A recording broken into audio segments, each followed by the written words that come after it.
Oh no. Oh no. Oh no. Total derail. Why did we do this at the end? I'm glad we did this at the end of the episode.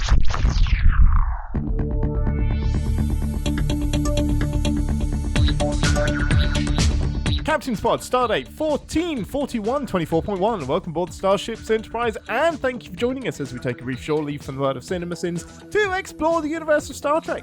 I'm your Captain Ian Whittington, and with me as always, she's not Fred, but she is Ambassador Deneé. It's Ambassador Deneé! Thanks for reminding me that Fred's dead. I appreciate that. We briefly lived in a universe where Fred existed, and he was whipped away from us far too soon. We now live in a time where there is no Fred. Sometimes I get into my news feed and it's slowly being taken over by Star Trek data, which is cool. Yes! I don't mind that. Success! Little. And after about 2 days, I was getting, so we had our show, and then after a couple of days, I was getting more specific headlines. The headlines at first was things like, Discovery hits on TNG's, blah, blah, like just these real kind of more broad things. Yeah. And then after a couple of days, they really needed those clicks, and it was like, Data's back. Oh, that's so shitty. That's so... Yeah, I had lots of those stories where it was just a picture of Brent Spiner as Data, and I'm like, that's not what happened. That's not it. No. If I hadn't been watching the show, I would have absolutely clicked on it, so they would have got me. But because we're watching the show, yeah. I knew what they were doing. Well, it's kind of extra bullshitty because that happened last year in Picard season 3. So it's like, just all the more reason to be clickbaity and run with that headline. You know, you have to have people's attention somehow. What should we do to be more clickbaity? I mean, I guess wear something more revealing and put that on the thumbnail for the video on YouTube. I could do that. This is a podcast first and foremost, so Fair. it's got to be audio clickbait. I guess the little intro thing that you do counts. Oh, the cold open, yeah. Yeah. Oftentimes, your cold opens are completely out of context, you bitch. As well they should be. Well, from now on, the cold open, listen to the cold open and you'll get a prize. That's my clickbait. And also, just a reminder, we're an R-rated show. R-rated show. And with that, let's head over to the shuttle bay, where we've got a revamped emails predictions scenario going on. Walk with me, Ambassador. I don't know if I want to. Oh, we're walking. Okay, I'm in. Yeah. Did we know? Yeah. Emails.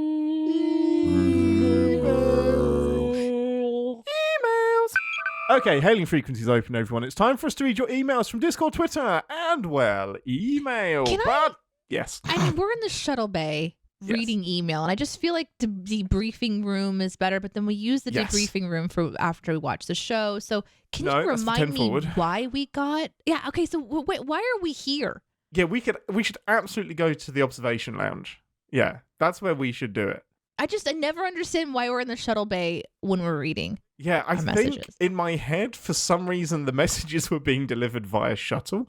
And we just decided to meet them where they were at. I was like, that doesn't matter. Okay, from next week, I guess we go to the observation lounge. That would have made so much more sense. We can beam there now.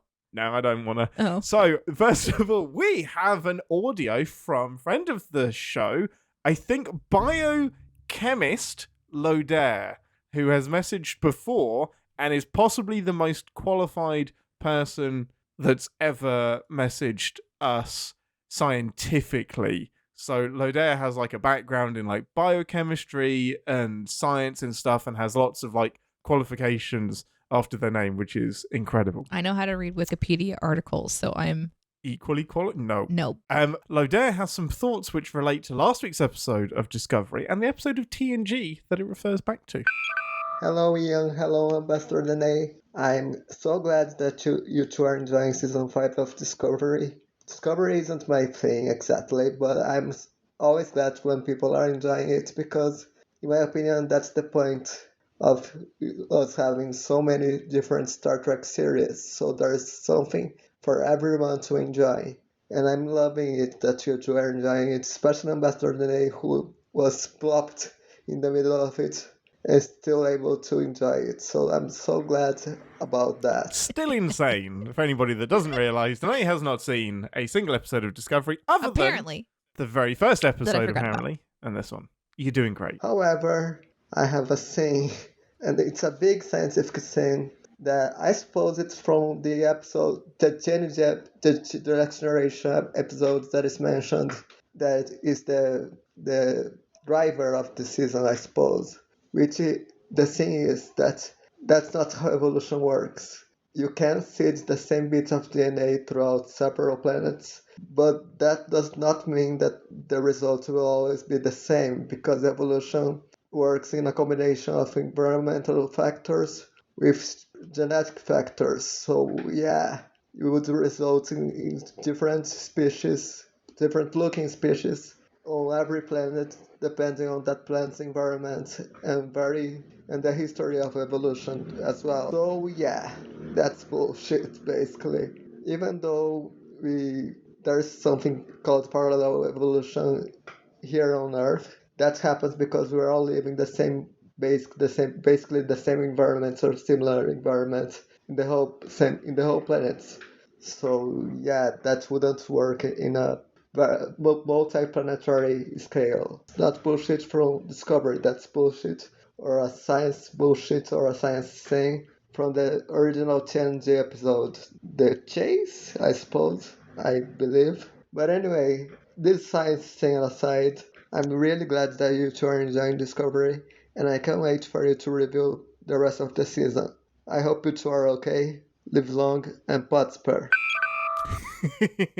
It's nice. Like, I kind of didn't think of this last week or when I watched The Chase, but yeah, the summary is that evolution isn't just like sprinkling the DNA into the planet. Like, evolution is so complex. Even if you're using the same genetic makeup, there are so many factors on a planet that would shift you away from basically looking like two arms, two legs, and something different on your head. Like, just even beyond that concept, it's insane. But it's nice to hear it from somebody that's actually qualified to talk about it. Thank you, Lodair, for being the voice of evolutionary reason. I love that. I hope, and I really hope this gives me this great image that I suspected and hope is true, that whenever Star Trek dips into a very specific area of science, that all of the people qualified in that area of science are squirming and going, "No, don't you touch my And science. they say, Stop sci-fi, it. science fiction. No, Fiction. but it's science fact. It should be based on real things." Yeah. Well, we also have some lovely predictions. Oh, fan Now we have predictions? we have some Oh, fan shit. predictions that we're quickly going to go into. We have so some of these are pulled from emails that you sent in to us. Send them to captainspod@cinemasins.com or via Twitter @captainspodcs. And some of these are from the Discord, discord.com. No, discord.gg/cinemasins. My favourite one, which is an overall prediction for the season from Saruthi on the Discord. It's the last series, so maybe they could fail to save the day and everyone dies. Dark. Season 5, everyone Dark. dies. I love the darkness. I mean, I don't think that there's a chance in heck of that happening, but it would be beautiful. Paulie says, this is my second favourite prediction. Fred will totally ex machina later in the season and just come back to save the day. I think that's the only reasonable end to the season.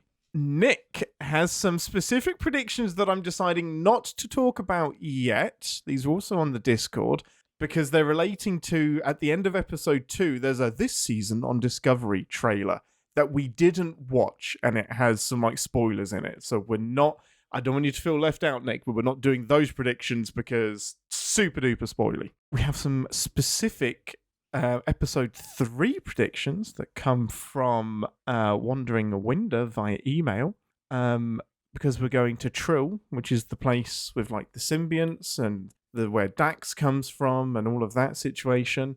They believe that one of the crew will be implanted with a symbiont, which would be kind of wild. Through what orifice? Agreed. Because the Trill have a pouch. So, Like once they're inside their host body, there's a little kangaroo pouch appears? No. They're born with this marsupial pouch thing. They go in, but they get like sealed up as well. The visuals I need are at 100%. Like I need some visuals here. Yeah. But Adira, who is one of the people on Discovery that was excited about being alone for the first time because Gray was no longer with them. Okay. They are a human and also a host. And I think they were the first human host So we know it's possible. So they're Trilly. Yeah. So there's Tilly and there's To the Trilly. max. Got it. Yeah. Okay, next prediction.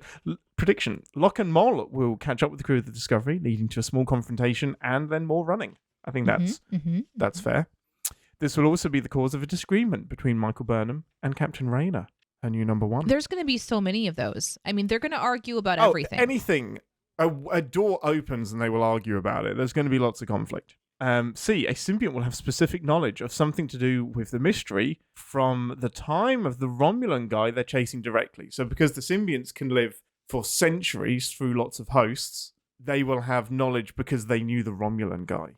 I like that prediction. That's a really good prediction because they're going to need to have a way to... And I thought they were going to do this with Fred and his knowledge that he would have right? This. They need a character that's going to be able to give them the clues that they need in this ancient kind of way. So, yeah. Yeah, that's really smart. I like that one. And the last prediction was the next planet on the scavenger hunt, this is amazing, will be Ferenginar. Oh, I would love that too. Especially because I think that we need to see an updated Ferengi prosthetic. We have in season 4. Briefly. And by we, you mean everyone who's watched Discovery already.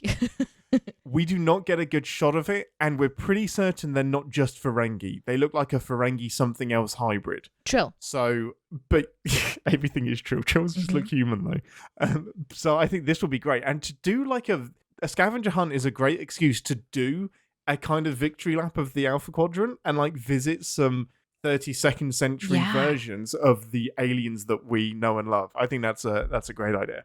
So yeah, send any more predictions that you have, either season-long predictions or for the next episode of the season, and we'll see if we can read them out on the show. And Bastard, do you remember what your prediction for Jinaal was? No, but now that I know that there's marsupial pouches and we're going to be potentially seeing some penetration going on, I think I'd have a different prediction entirely.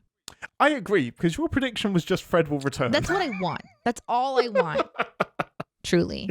Jinaal doesn't give you very much. My prediction, and I love this so much, is that we will meet Jinaal Dax. Right, and that right. the Dax line will have continued, and Jinaal is the most recent Dax. This species that would be so smart. Of Trill, do they have consensual conversations with the alien species that they want to embody, and that's the only way that they can survive is through host?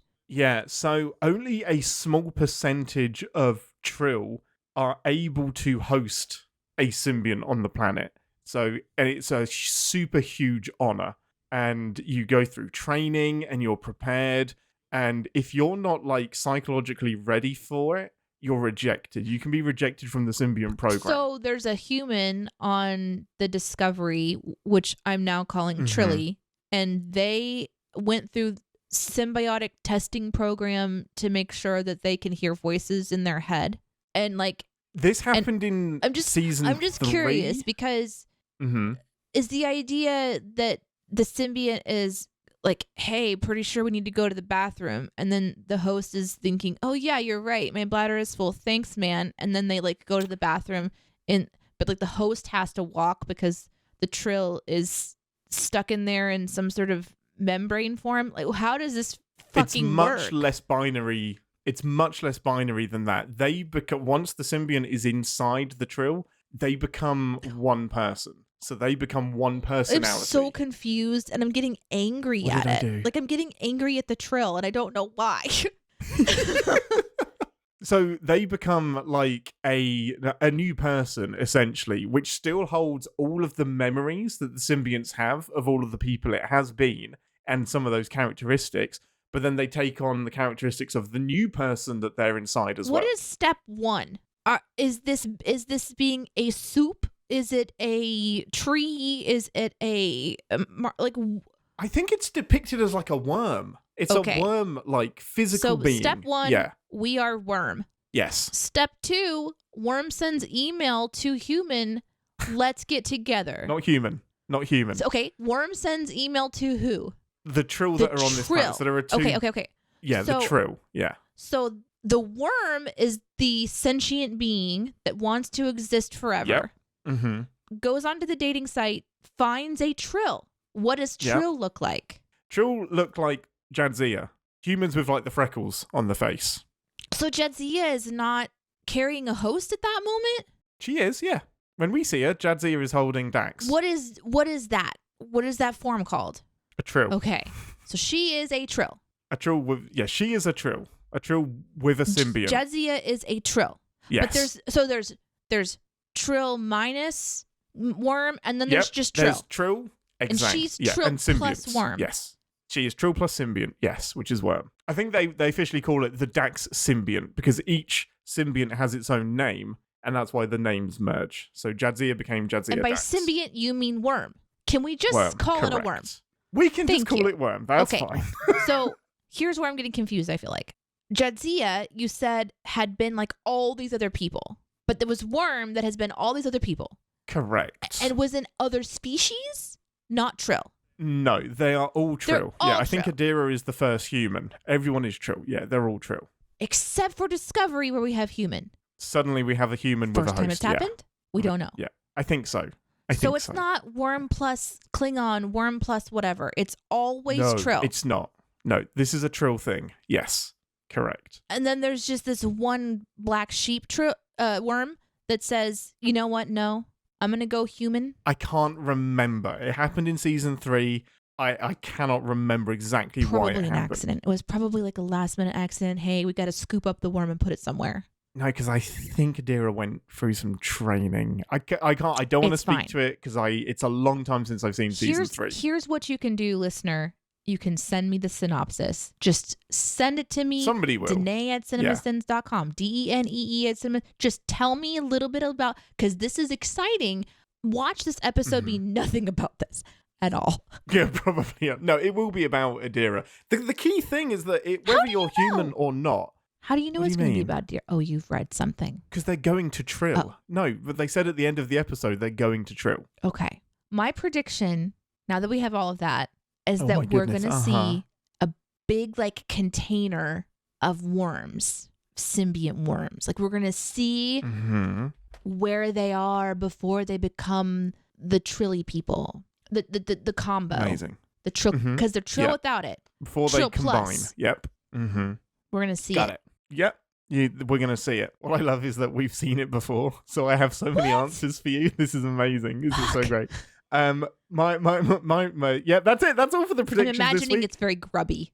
As in like worm Yeah. grubs or dirty grubby? Like that they look more grub than they do, Got it.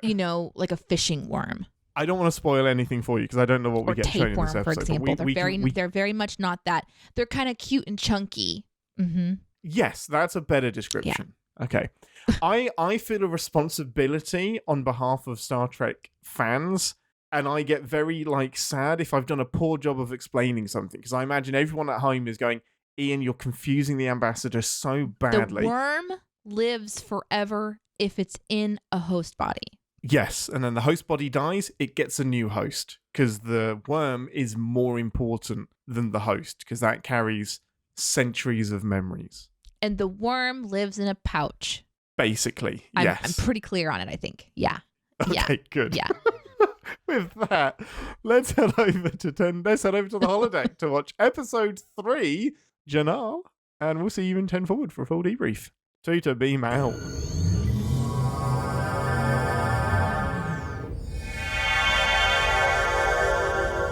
Welcome to 10 Forward, the part of the show where we take something from the replicator and discuss our thoughts and feelings on the episode we just watched. Ambassador, what would you like to get us through this very exciting conversation we're about to embark upon? I continue to only think about things that are consumable, even though you've given me freedom to replicate whatever I want. I've given you the permission to speak freely. I've got to go with glowing cave worm goop today. Oh, that was mine too. I want to taste it. Yeah, no. Yes. If I'm going to drink it, I'm going to taste it. There's no need for that. There's no need. That's like saying I want to drink the bath water of somebody that I've just met. That's not the first thing that I think. No, apparently, Deneé, it is. No, I want it because I'm pretty sure that I can put it into jars and then use it as a light source because I figure it's bioluminescent. Mm-hmm. And then I can just either sell it or move it around into different places. Yeah, I mean, drink it, bathe in it. It's got to be healing, right? It's got to be. gotta be like It's that granola nonsense you're having. It's symbiotic. Yes. That's a cool Amazing. word, so it has to be. Give us a symbiotnopsis. Oh, shit. Symbiopsis? Symbiotnopsis? Symbiotic No. In today's episode, we learned that a cicada brood has evolved to shoot Barbie weapons. Barbed, not to be confused with actual Mattel Barbie. How big are the cicadas in the Midwest? And their evolution has also given them predator skin to protect their eggs. Why is this important? A red herring. It is, yeah. Will they survive? Yeah, because they're good. So they're going to get a weapon and prove that good can outweigh evil. So many awkward glances that could mean other things from the characters. We don't know who is good and who is bad, really. Lots of things going on. Most importantly, Lock, Shock, and Barrel are already ahead of the game. They were in the red cape all along, bitches. How did they get there? The end. Let's see. Overall thoughts and feelings, Ambassador. Did you have a good time with this episode? How is it colouring your view of Discovery? If there's anything to really know at this point that I think isn't kind of important, it's that this episode will tell you how many different storylines are trying to wrap up. So the pacing on this one shifted from like pushing us through action into mystery solving and the action that was happening on Trill. And that could have been really fun and interesting, but I think that we got kneecapped a bit because we were kind of flying from person to person to person to person to person to kind of get that screen time because we're in the final season. So I understand why they were doing it. Everyone's in different locations now. This episode did not need Cebu at all. And maybe not even some other like particular components. I think seeing the first officer come on board is fun, but if this was my show, I wouldn't want to see the first officer because he's getting screen time that other characters I care about are not getting. So I think no matter like how you are interacting with this show, this episode might feel a little like go stop. Like it never really got up to speed for me. Was it bad? No, there was some really fun stuff in this. I liked the visuals. The bad cicada was really fucking cool. Like really, really cool looking. I loved that. And I liked the idea again of this mystery and the Trill, the like for me getting to kind of like learn more about Trill and how this being has information. That's a really clever way. But I feel like that there was just something kind of pacing wise that was a little bit too much. So I think I would have taken out the love story between what's it, Saru? Saru? Yep, yeah. I was waiting to correct you. It's fine. Yeah. So I feel like if that wasn't there and we were just kind of on the mission, maybe this would have felt a little bit different. But every time we're just sweeping to the next scene, sweeping to the next scene, sweeping to the next scene. And so it just felt very much like in this scene, you're going to react to this. In this scene, you're going to do this. Now you're stuck in the crack of this wall. And then instead of it kind of being something that could just be watched play out and get to sort of feel the fullness of a moment. And they're interjecting like a layer cake. Now we're going to cut over to this love story. Now we're going to cut over to this drama. And it was a little too much, I think. So in that way, it failed me a little bit. Yeah, I'm right there with you on this one. And my problem is that stuff with Saru and Tarina, there's nothing really cohesive that's pulling all of these different strands together. Maybe that will come later, but my fear is that this subplot with Saru being an ambassador and the Tarina marriage and stuff, it's just going to be that. It's just going to be a subplot that, looking back, maybe we could have just removed the entire thing and replaced it with something else, spent more time on the mystery, or just kind of done without it and made the episodes 10 minutes shorter. I'm not getting any like kind of a lot of satisfaction out of it. I'm not getting like a setup or a payoff from it. It throws the anchors out and just slows the episode right down because they're engaged and there's a conflict of interest and I don't need you to look after me and I'm a grown-up and I can make my own decisions. Cool, fine. There's nothing wrong with that. Well executed, seen it before, done it. Like, this is the trap that Discovery keeps falling into for me, is that this emotional stuff is great. It's well executed. It's well acted, but it's not doing anything new. It's not doing anything that I've seen done so many times. And you're going to repeat stuff. That's inevitable. But this is so specifically repeating things that I've seen before. And it doesn't feel like it serves Discovery. I think if they lean into this discovery of the weapon and this exploration of good versus evil and things, that it could really shine. But when you have a cast this large and you're in the season finale, we're probably going to feel this way most episodes because they're trying to do a lot of different things to land in a spot that feels really wholesome. And so we're going to be given a lot to kind of chew on because it doesn't need to sit in one thing at this point. It needs to be wrapping things up. So hopefully there's episodes that sort of don't do the textbook. Like, for example, the conflict between Saru and the president, that was just so forced. It's such an old, trope of creating this tension and this drama. It's like a sitcom trope that to me didn't really need to be there. I don't feel like even as a new viewer, I need to have their relationship validated through conflict resolution. I don't feel there's growth there. And that's why you do it, is to get you tear them apart and then you bring them back together. But I don't feel they're any further along. So could they have telegraphed that her right-hand guy that sort of created this drama, could they have done all of that in kind of like one succinct moment? I think they could. I think they can trust us to know that her right-hand man is maybe a little bit shady, and that's just to be expected. And give us the information about this, the Vulcan purists and things. So there's obviously, and then they're alluding that next week is maybe going to be a little bit more political, which I'm already like, oh man, I hope not, because they literally cut off the momentum of going on a cool adventure by saying we've been red taped. So it's just the whole episode's like and this is what I mentioned last week, was that these 10 episode seasons somehow feel like they could be 7 or 6 or 5, because the mystery, if you have to put in so many of these extra little romantical subplot things, I just feel like you don't just make a shorter season then. Like, don't feel like you have to fill the space.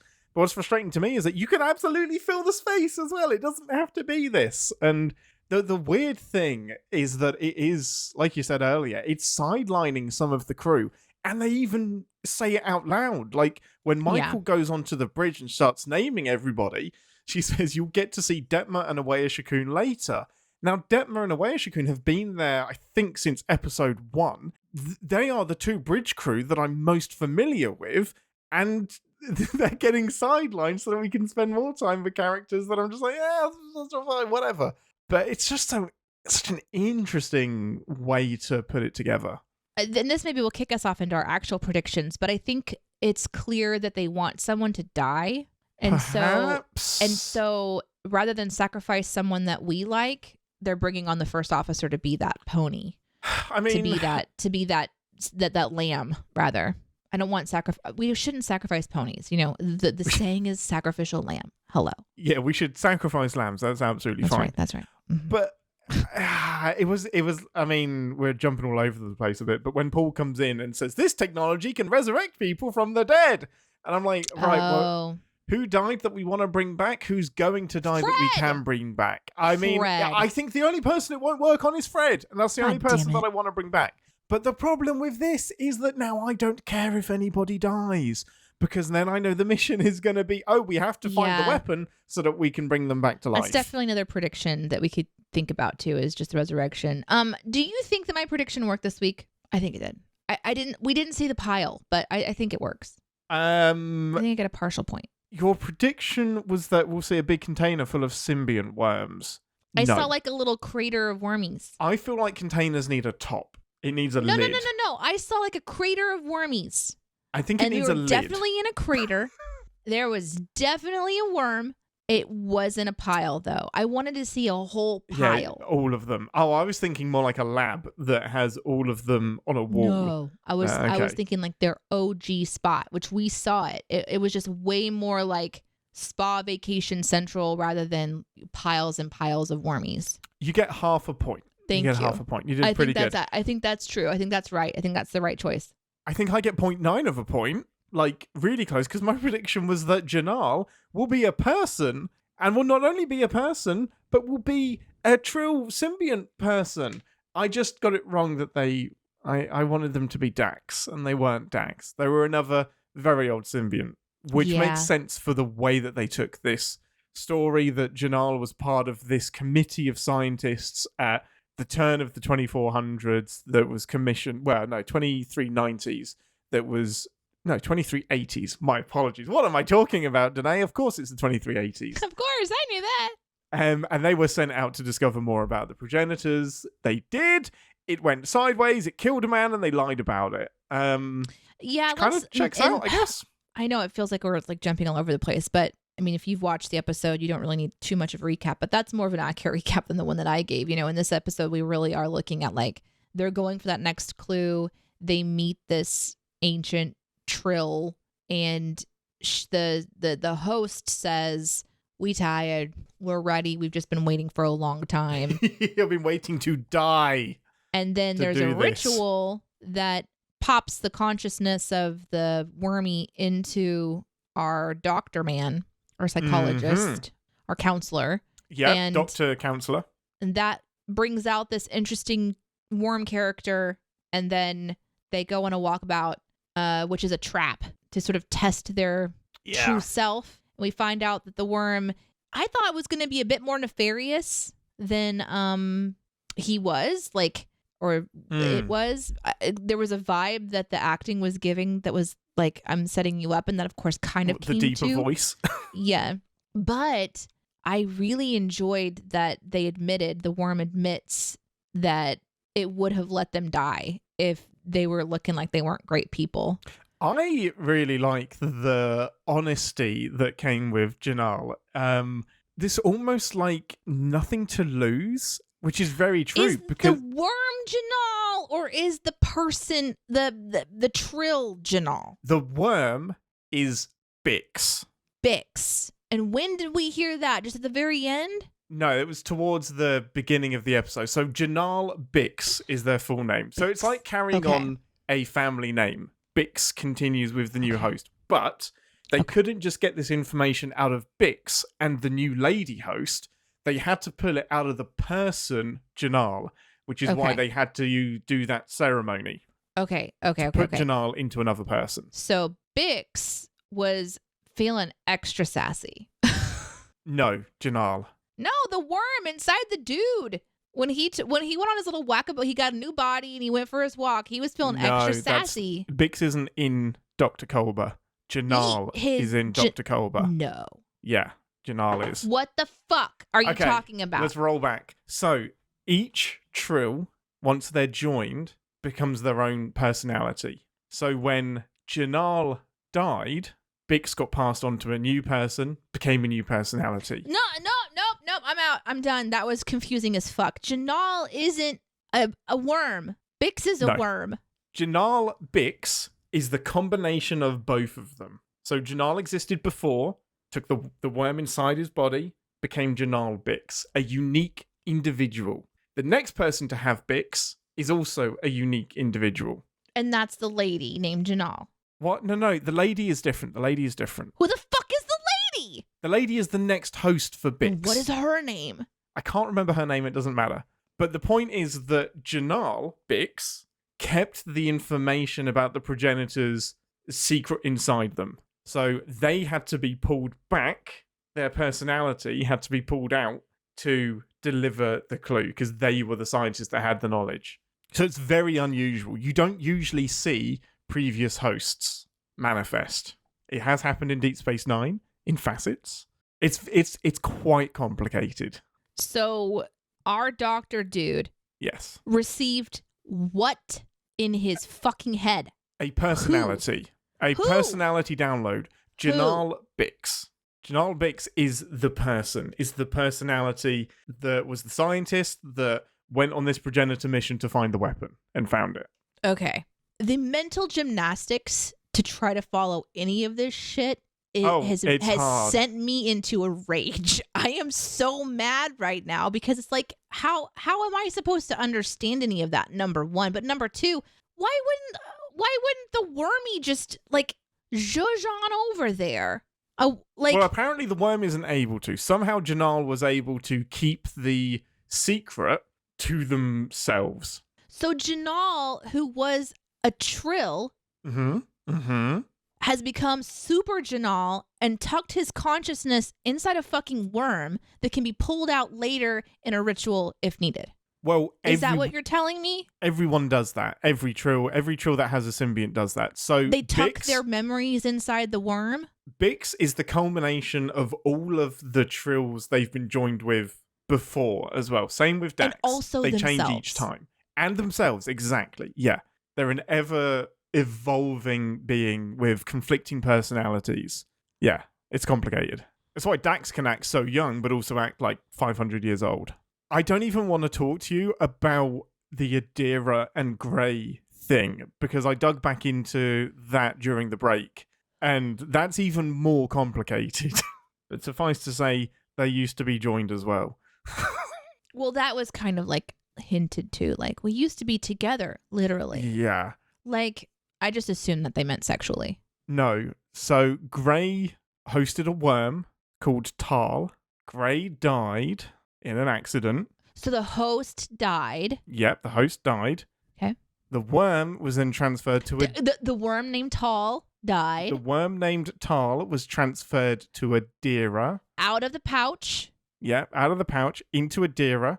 Which is the person that I was watching today with the shorter hair. Correct, yep. Okay. So now they've got the pouch worm. So it's now Adira Tal. So now it's Adira Tal. Okay. Mm-hmm. I'm here. Now, Grey dead manifested inside of Adira's mind. Which can happen because the worm has the ability to hold consciousness of previous hosts. Exactly. So Adira was basically talking to Grey. Because you're hosting a worm that has many personalities inside of it and also its own. And this was a person that Adira was in love with. So they stayed together. We assumed that Adira was a bit loopy, but it turns out that Grey was still alive and inside Adira's mind. Okay, now. Uh-huh. Okay. So as an individual. As an individual person. An individual consciousness. Remember how earlier we were talking about jellyfish and how like a little polyp pops off the side? So that's what happens. Like, that's what happens. So somehow. What's the name of the Grey is just like, Grey. Just kidding, I'm actually fully here. Correct. Yes. Okay. And this was kind of a surprise to Grey as well. In the brain. In Adira's mind, Grey has now separated from the sauce and is now individualized. The worm, yes. Okay. And Adira's like super relieved, but how do we get you out of my brain? So must be painful. Right. Dr. Kolber is the first one that's like, I believe you. Okay, now that's the person that was in today's episode that became the host. Yes. Okay. He's like, I believe you. Let's figure this out. Now, to take you back to season 1 of Picard. Okay. Do you remember at the end of Picard? I feel like I am growing a second person in my head right now. Do you remember at the end of Picard, Jean-Luc dies, but they make a golem body. Golem body, yes. Dr. Kolber and Stamets pull out the engineer, the blonde guy, the engineer from Ren. Yeah. They pull out this technology and just like, hey, this one time back in the 2400s, they made golem bodies. So they made this golem body, made it look exactly like Grey, and then through a ritual on Trill, pulled the consciousness out, put it into the golem. Now, because it was a real person, this works. Yes, let's say that. But also, still inside of our Adira is the worm Grey mashup relationship. Correct. Person. Yes. Okay. Yeah. Okay. And then they continued their relationship. So that's why Adira is currently wormified. Correct. Because it wasn't taken out. No, she's still... they are still Adira Tal. Yeah, they still have the worm. Okay. And Grey's just going to go off and live his best life. It is no wonder they had great sex. It's like they're pretty in tune with each other, or they should be. They know all their secrets. That's that's basically what happened with that situation. So they're like fucking themselves through each other's eyes. Kind of more complicated than that. Incredible. Yeah. I mean, But depending on how you feel about yourself, yes, it's incredible. Depending on how high your self-esteem is. I can't believe I followed that. But you know how I did follow that? Because we did so much work to get there before. So thank you for sticking out with me. Oh, you're so welcome. welcome. There has to be a flowchart for this out there somewhere for those of us that are trying to figure this out. Oh, of course there is. But it's so complicated. Like, this is pulling on some... Like, I'm actually thankful for it. I'm really... Because Trill is fascinating. And the symbiont process is so interesting. I'm really glad that we're pulling on it and developing on it. But my golly, is it dense for anybody not very literate with Star Trek. And I'm still getting stuff wrong, I'm sure. Well, okay. So when we're going to Trill, they haven't seen each other since the end of season 4. The incident where No. Gray was put back in Gollum body? No, they hung out on the ship for a while, and then Gray eventually left to do his own thing. Back on Trill Gray to train as a Guardian. Gray is a he? Gray is a he, yes. So Adira is they. Gray is transgender, actually in universe, and is he. There's something really beautiful about all of that. It's a great allegory. It's really, really great. It's just hard to explain it. And I wish that the episode would have spent more time, not explaining it. Like, obviously, that's not this episode's responsibility to explain all of that to me, the new viewer. Like, that's what these conversations are for. But there's a way to develop a lot of the momentum of what this series is trying to do with this weapon and everything, like inside that place, inside these rituals and inside this area on this planet. You know, there's even like more of a offhanded casual mention of like, oh, don't mind those dinosaur cicadas. They're that's really interesting. Yeah, we do get to see them, but like there's so much there that's really, really beautiful and interesting. Yes. Well, back in the day, and not to get, old man yells at cloud, but you have A plot and then you have B plot. This has got the stuff with Adira and Gray, the main plot with the puzzle piece with Michael Burnham. Then you have the grumpy new commander and what he's doing with the crew. And then you have Saru and Rena and all of that stuff. So that's 4 different plots happening at once. Just do 2 of them properly. Like, I get that you need to jump backwards and forwards from place to place, but when you do this many, I don't think you're doing all of them the service that they deserve. And any one of them can be entertaining, but it's just so much. And I think that for me, the Adira and Gray thing was kind of satisfying because they had a very honest conversation about where their relationship is, and like it can look like a different thing, but Adira also saying, yeah, I know that, but it's also not what I want. Do more with that. Like, that is new. That's a conversation that I don't often actually see on TV. Well, and then that awkwardness of a breakup. I've had the awkward breakup conversations before. I think we probably all have. And there is a moment where if there's like many ways to break up.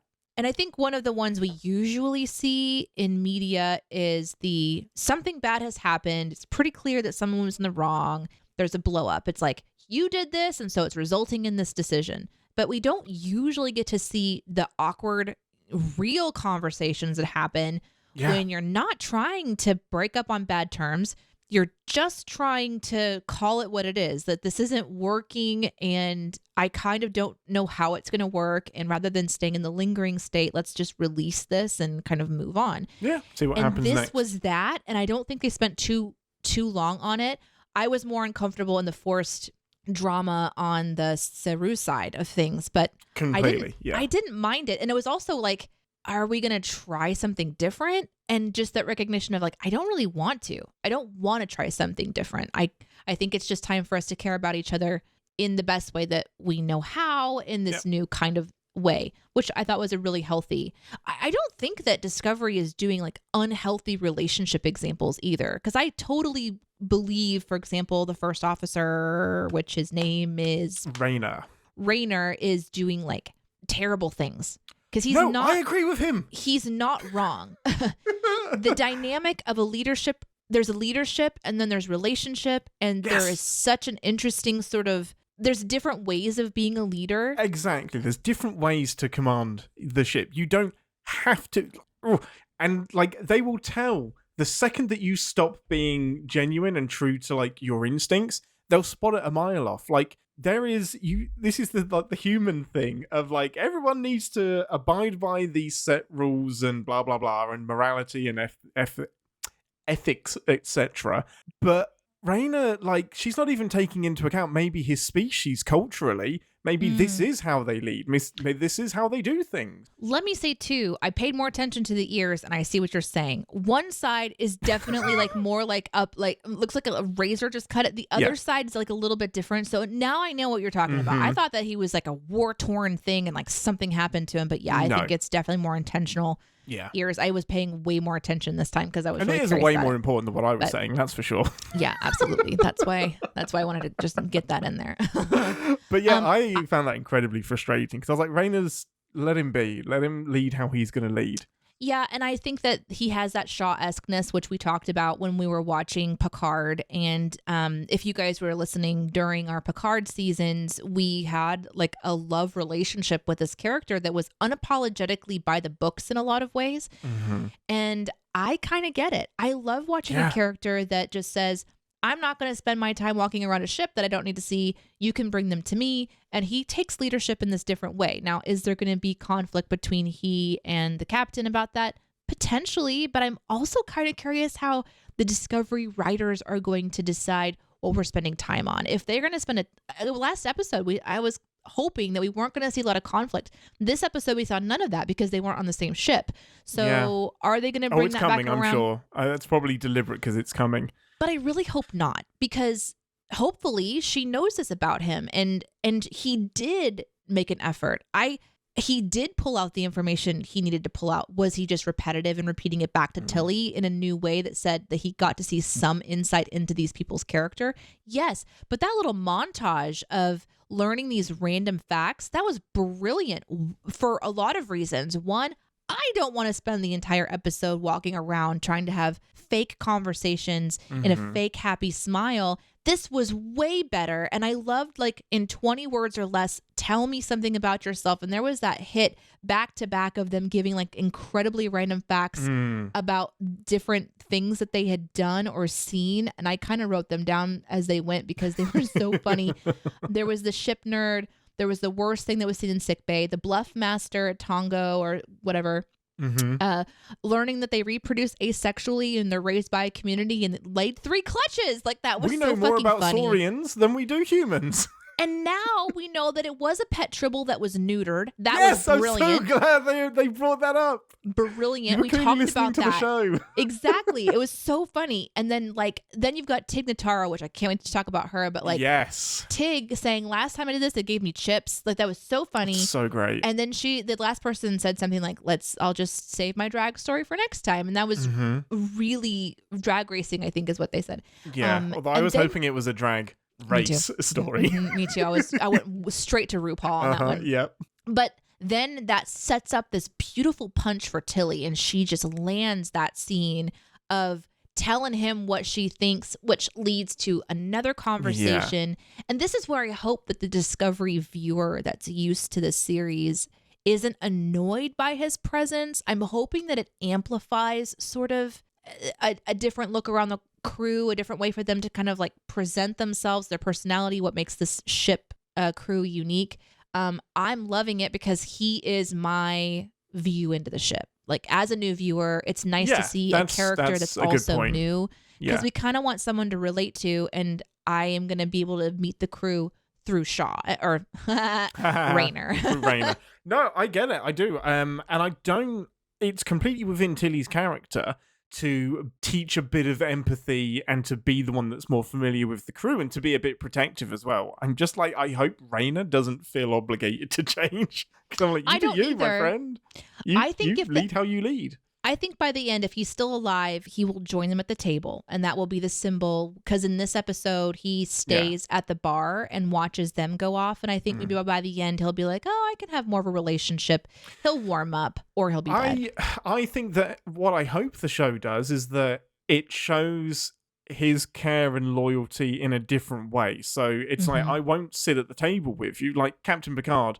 I won't sit and have a drink with you, but I will defend you, and I will give you your space to speak, and everybody will be treated with respect and dignity, and I'll die to protect all of you. Like, that's what I would prefer. They don't all have to be drinking ale in 10 forward. He doesn't have that respectfulness.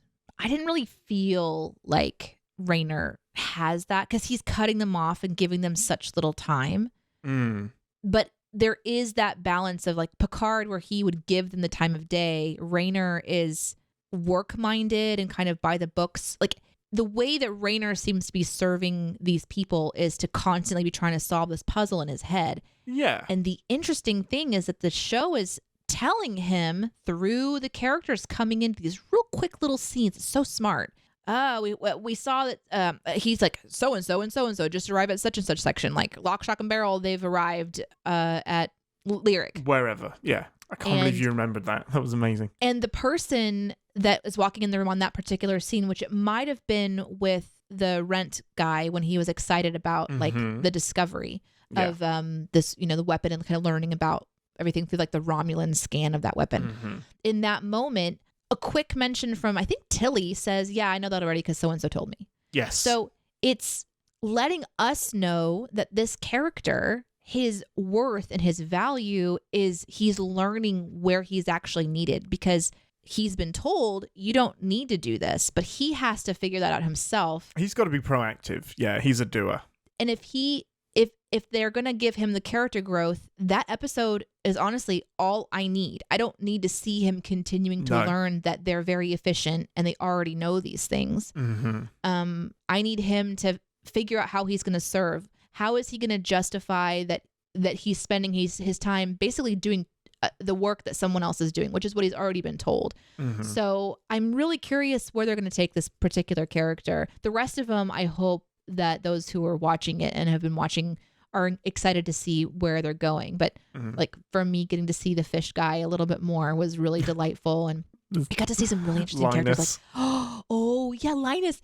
And then like around that council room, if there was any reason to go over to the council stuff for me this time, besides the setup for later on, like you're assuming, it's we got that really cool dinosaur looking head guy. That was so cool, that prosthetic. Oh yes. Yeah. It was huge. It was so big. And then there was that really awkward one that looked a bit like almost wormy, but like with holes.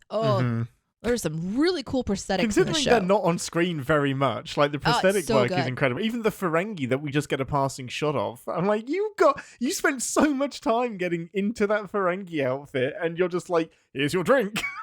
That's it, done, no more. It's so great. Just to wrap up on the Rayner point, my last thought on it is that there's something I really like about.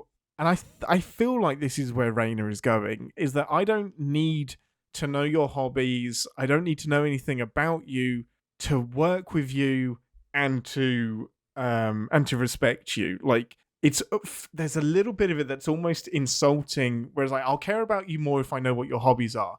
No, you're a living being. I don't care what your personal hobbies are. I don't care what you do when you're off the bridge. I'm going to treat you exactly the same, regardless of how I might relate to you. Like, that distance, I kind of like that, because it means everyone's equal. Everyone's on the same... Yeah.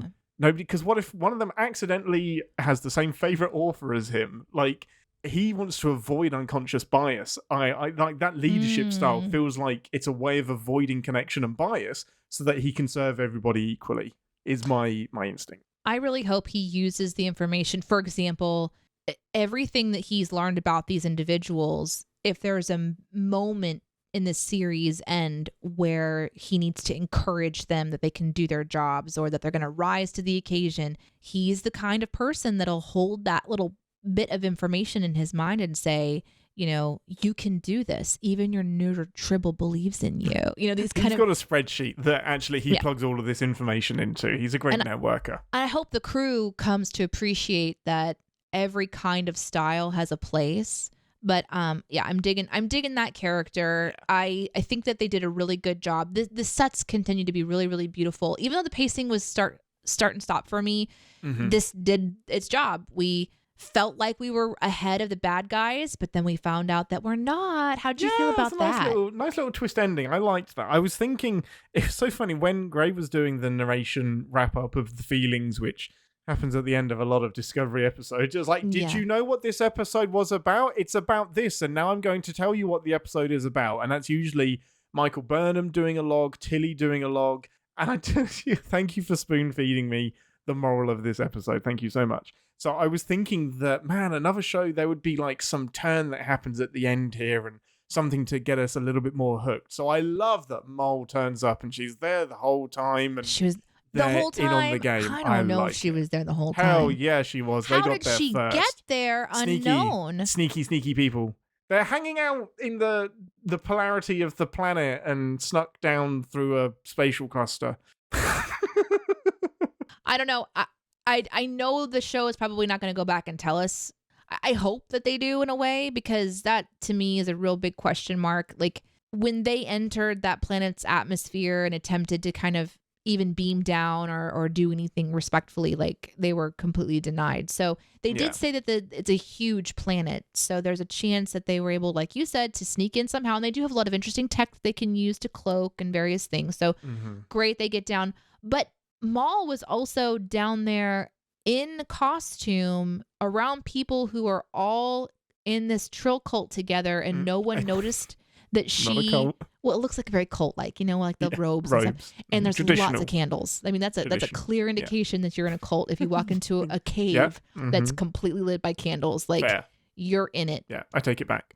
So no one noticed that. Number one, Maul isn't someone they recognize. Number two, Maul doesn't have any, the fingerprint of the Trill on her face. She's got the hood. The hood just covers everything. Number three, how the fuck did she know what she was supposed to do during the ritual, doing all the hand gestures? She's just super adept at like what? So lots of research, I guess, or luck. But anyway, what do you think that Maul did to the whole, like, what, a tracking device, do you think? A tracking device, 100%. Okay. Yeah, it's a tracking device, because they couldn't get her and her partner couldn't get the information. It's a tracking device, and then Adira's going to feel all that was my first thought. Yeah, I imagine that's what it is. It wasn't my first thought. It wasn't. What was your first thought? My first thought was that she was being wormed. Oh, stealing a worm? No, that she was like, someone was putting one in her without her knowing it. Like it was like a little bitty, tiny little baby wormy thing. No, but that's not how that works. Turns out they've already got one. So they don't need to.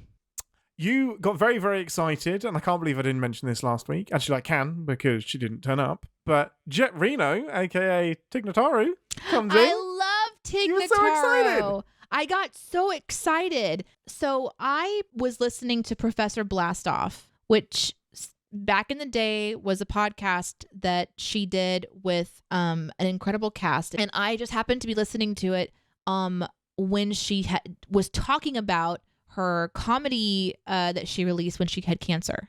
Have you ever heard about this? I know that she had cancer, yes. But she did something that was absolutely shocking in that she did a set where she just comes out and says, I just found out I have breast cancer. And wow. And the set is her talking about it. And that's like awesome. Almost in the moment, in a way. I know that some of it was probably prepared. And of course, any performer is somewhat prepared for, just about anything. Yeah. But it really launched her out into a lot of people's conversations because of how raw and honest it was, and how she was using humor, and she was going through cancer treatment. And so Professor Blastoff was kind of the podcast she was just doing with her friends while all this happened. So I kind of got to hear her personal approach to all of that through the podcast. And so I've just really liked I really liked her a lot because of how she talks, how she processes, her communication style. Obviously, her humor is really fun. She's really sarcastic and straightforward, and that was one of my favorite podcasts. And they eventually had to like stop doing the podcast because they had careers and they kind of moved on to other things. But I don't know. There's like this kind of moment where I was like, holy shit, I love her. That's such a nice treat. And you'll be happy to know. I mean, you can probably tell even from the snippet that we had in this episode, they really let Tig be Tig in this show. Like that dry humor and the sarcasm. She's very much, I don't give a shit and I'm excellent. And I think she pops up at the end of or midway through season 2. But she's like in every few episodes. She'll come in to deliver some inspiration, be really dry about it, and then say, I'm going to get a beer. Fuck you guys. I don't care. She's so great. Every scene that she's in, she fucking steals. She's so good.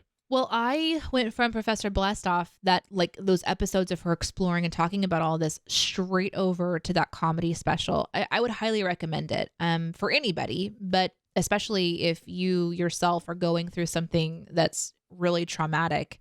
Listening to somebody process it and be so raw and try to like, I don't know. It's an experience I didn't really expect to have, but she does it with levity. And there was a lot of respect. I just instantly found out, I was like, oh my God, I was there when this happened, but not, I wasn't awesome. there. I was part of your listening audience. And I know That's Tig amazing. watches this show, so thanks for watching. We Tig. can hope. Please mention something in the chat. Please come and say hi. I actually thought that you were going to bring up me freaking out about Booker's fucking forehead. Can we talk That about was that? my What next is point. going on? Why So- is this? What is happening? I thought he was a human. There's only so much I can like fill in. We've deliberately not just done like a potted history. What? Stop it. Listen. What? You explained worm trills to me. Because it's believe relevant you to can this do episode. Everything. So is this. He No, that's what I mean. I'm mind explaining- melded with blinky forehead powers. I'm explaining why this is a surprise, like why I hadn't explained it previously. But yeah, Book isn't human. He's Quaishon, and Quaishon, and Okay, basically they're a race of people. They have their own planet, they're their own species, and they're druids. So they have this empathic thing. You do, you absolutely do. Oh, this is They so have cool. this really symbiotic relationship with their planet and with the creatures on it, and they can empathetically connect and telepathically connect to animals. I think little plants as bunnies? well, and with bunnies, with cats. Imagine. Yep, until they all got wiped out last season. What? Yeah, season 4 kind of kicks off with them all getting murdered by an anomaly in space. Yeah, I think there was a lot of damage. I don't know if they all died, but they really got fucked up. Yeah, I think there's some of them left, but most of them are dead. Star Trek, what the fuck is wrong with you? Yeah, they're a really cool species. Why did they do that? Yeah. Well, Why would you fuck with druids like that? Because of your reaction. Because they're a really cool species, and they're one of the few that we really got to know about in season 3, because we don't know about them in Pike times and Picard times. This is a species that's been discovered way in the future. This is so sad. Yeah. How many are left? How many? I'm gonna say 4. There's not many. This is like hearing about like how few sea turtles or rhinoceros are left on the planet. Endangered species. Yeah, 100%. Yeah. Why isn't Booker going and finding his fellow people and just fucking having babies? I assume he's found them. There's only 4 to find. Why isn't he Oopsie. having babies? Yeah, he should have some babies. He should continue. Yeah. But great species. Yeah, so he's trying to, and apparently this connection works with other beasts as well and other species. Yeah. Most interesting thing about him that they barely mention. Oh my god! Prediction. What? Yes. He's going to use it to bring back his planet. Oh, fucking hell, of course he is. Yep. Yeah, that makes sense. And you know what? Good!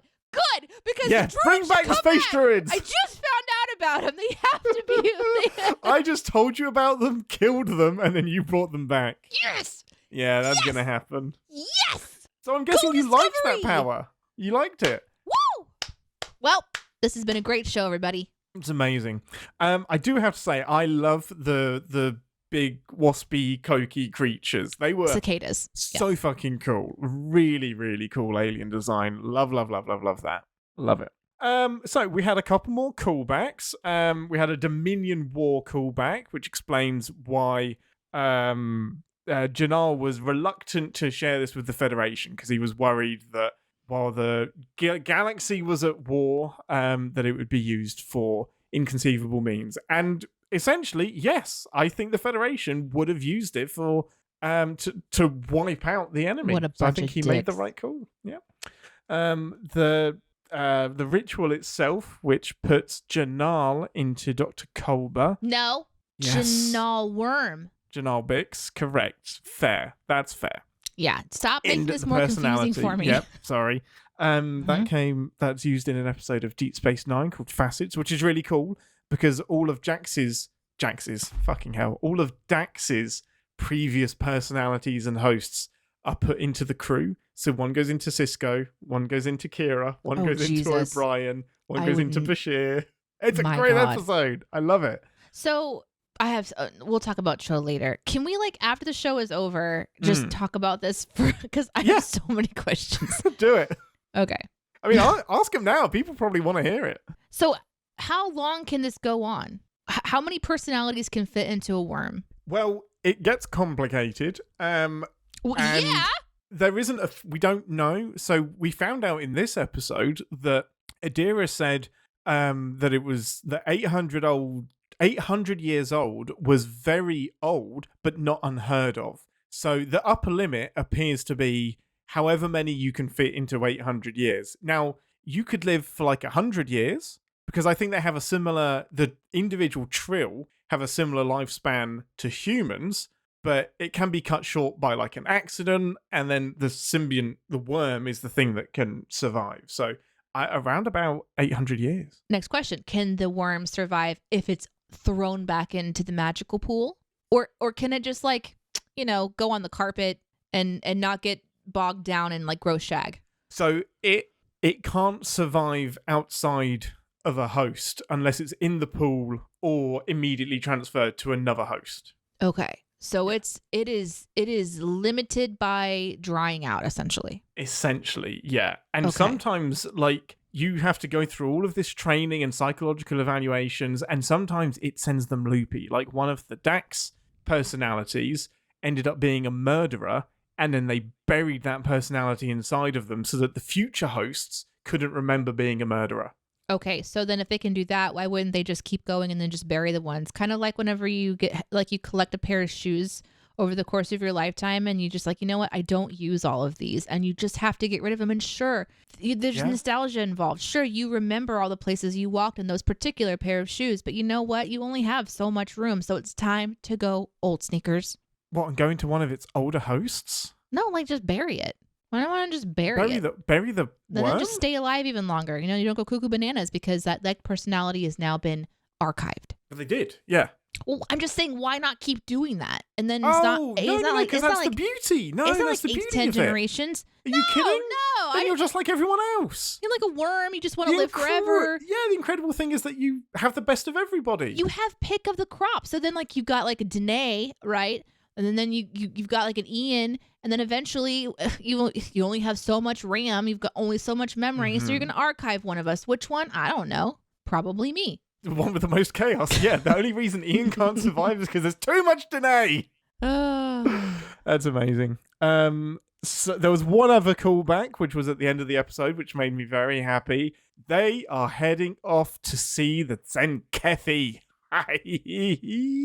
So the next clue is taking them to see the Zenkethi. And okay, and is this when I guess what a Zenkethi is? This is a species that was... the title tells me that these are... It's a woman... The title? It's a woman's title. It's a women's planet. What? They're very what title? Zen.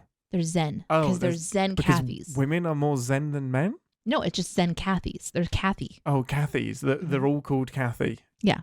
Yep. Very Zen mums. Mm-hmm. Kathy's such a mum name. Well, I mean, it could be a mum name. Yeah. Could be An ant. No, that's not, funnily enough, what they are. They're a species that was only mentioned in a couple of episodes of Deep Space Nine. We know very little about them. They've popped up in a couple of books as well. And yeah, I'm excited to see them. And apparently they're like reptiles of some description. And bring on the prosthetics. so yeah, I'm excited to actually see them and go into Zankethi space. Okay. Cisco fought them a couple of times. I don't know. We know we're supposed to get there, but there's red tape. So yeah, there's a red tape. It's just interesting that in the 3200s, 32nd century, they're still not friends. They managed to, or maybe there was an alliance and they fell apart. But I was hoping for the Tholians, but the Zankethi will do. I was hoping for a Romulan, but we did see a side face of a Romulan. No, not a Romulan. A Ferengi. Ferengi. Yes, we did see a Ferengi. Yeah. That was cool. I do, before we get into the sins, I do have a correction from last week. T'Ring is complete Vulcan. She is not half Vulcan. She is not half Romulan. Oh, okay. She is complete Vulcan, and she's the president of Nivar, which is the merger of the Vulcan and the Romulan people, not the president of the Federation. So she's the president of the planet that is Vulcan and Romulan, because there is no Vulcan planet because Vulcan was obliterated. Not in this timeline. What? Romulus was obliterated in this timeline. Romulus was obliterated in this timeline. Yes. And T'Rina, not T'Ring. I'm sorry. Okay. T'Rina. T'Rina. Trina. Just call her Trina. Oh, okay. That was my correction for last week. So yeah, no more Romulus. Vulcan is still there. This is going to be about recreating planets. The good guys would bring back the Druids. The bad guys would bring back Romulus. Oh, that's not... I'd bring back Romulus. I mean, Romulans I would too. are way more fucking cool than the fucking Druids. This is when Deneé quits the show. Right, that's everything. Overall, for me, I'm going to be kind. It's 2.5 pips from me. It progresses the story. We don't keep holding on to the mystery. We get a little bit more about what happened in the 2370s and the progenitors. We get what the weapon is kind of for, what the tech is. We have the next bit of the clue. Bogged down by some unnecessary emotional stuff, even though I like probably 50% of it. Yeah. Mixed bag. You know how when we watch TOS, we sort of really look at it from a different angle because of the time that it was shot in. Yeah. And so I'm kind of doing the same thing with this one.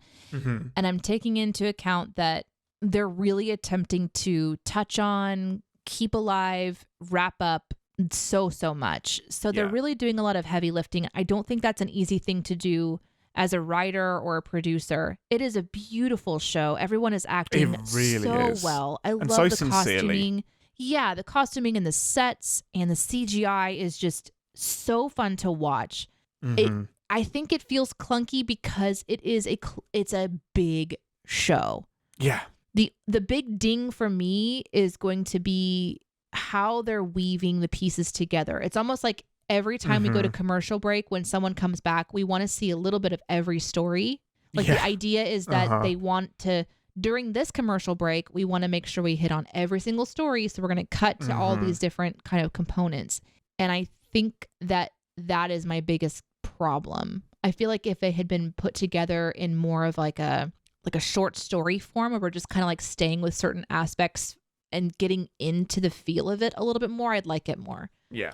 So that's why it's firmly a 2 for me, is I feel like we're in modern enough times that we should be able to tell stories like a little bit where it doesn't feel so start-stop, but it's still so beautiful. And so I want to give it like more that 3 range. So 2.5, something like that. Totally fair. Yeah. Okay. Well, one final nod to Wilson Cruz, who actually did a great job, like acting as Jinaal Bix. He's a Dr. Kolber. I really liked that. Yeah. Trill went into. Yeah, he was really, really cool. Yeah, that moment when he's like, this guy really works out. Have you seen Wilson Cruz topless? He is muscly as fuck. That guy is ripped. Do you feel like that was an ad-libbed line? Whether it was ad-libbed or written ahead of time, he definitely read it and went, thanks, guys. Like, I know, you know, I know. I imagine he like kind of walks around topless. He is a beautiful specimen of a man. With that, let's head over to engineering. Red alert. Warning. Warp core collapse in 10 seconds. This is the part of the show where we re-engage our sin brains and remind ourselves that no TV show is without sin. Even our beloved Star Trek. Ambassador, go first. I mean, we definitely have the can't beam out for reasons cliche going on here. And for me, that was like the biggest problem, watching Book and Michael get stuck in that crevice and then knowing that they could just step out and beam away and not even interact with the cicada. Yeah. I know what I want to get the name of that creature right. Oh, I can't. Yeah, I should have noted it down, but I forgot. I wrote it down.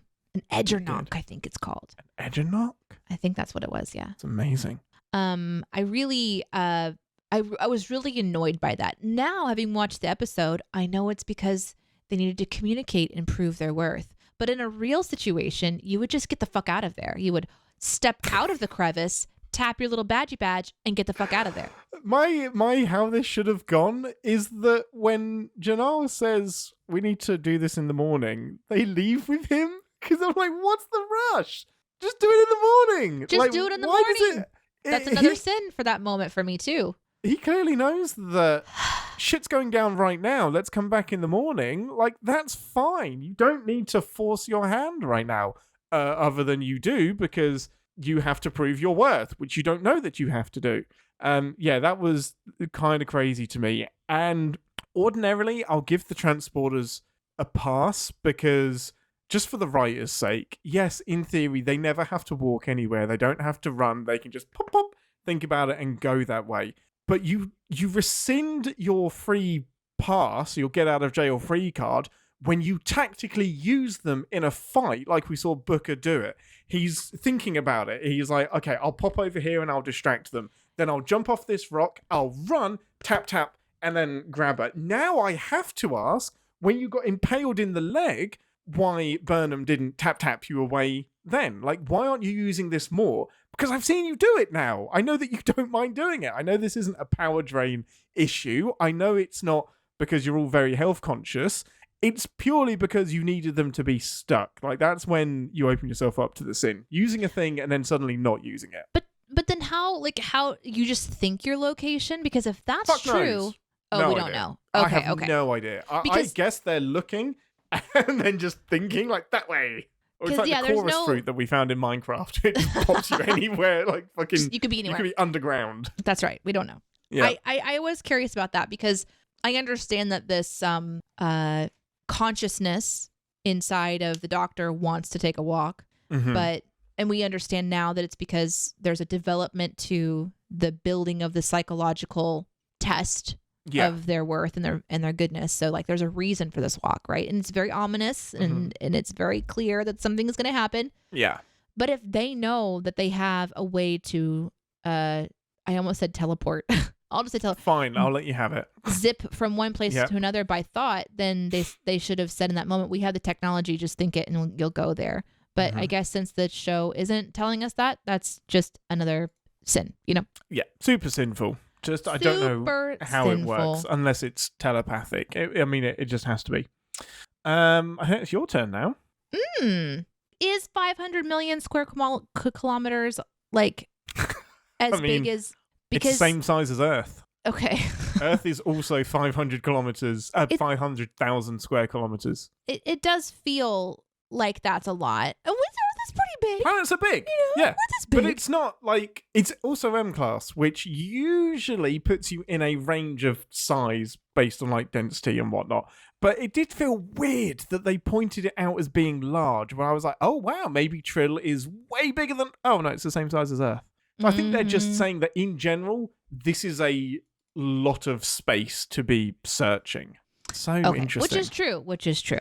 My next sin, and this blew my little mind, was when Adira was like, hey, I guess I'm getting some time off after this mission. What do you mean you're getting time off? You're not getting any time off. This is a puzzle mystery thing You're gonna against die. the clock to find something that could end existence as we know it, and you know that there are other people searching for it. There is no time off. Discovery's not just going to hang about in orbit for a couple of days. What a weird thing to say. Because the show wants us to know that we know that it knows that it's ending, okay? Okay? Just insane. I think everybody should die. It's just insane.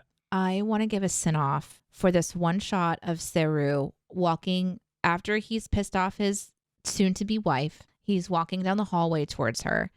And the camera is kind of on the floor, sort of looking up a bit and into the distance. And so you really have this feel of how tall and lanky he is. Yes. But when he walks with his arms slightly behind his body with this little wave of his hands as if he's in the water.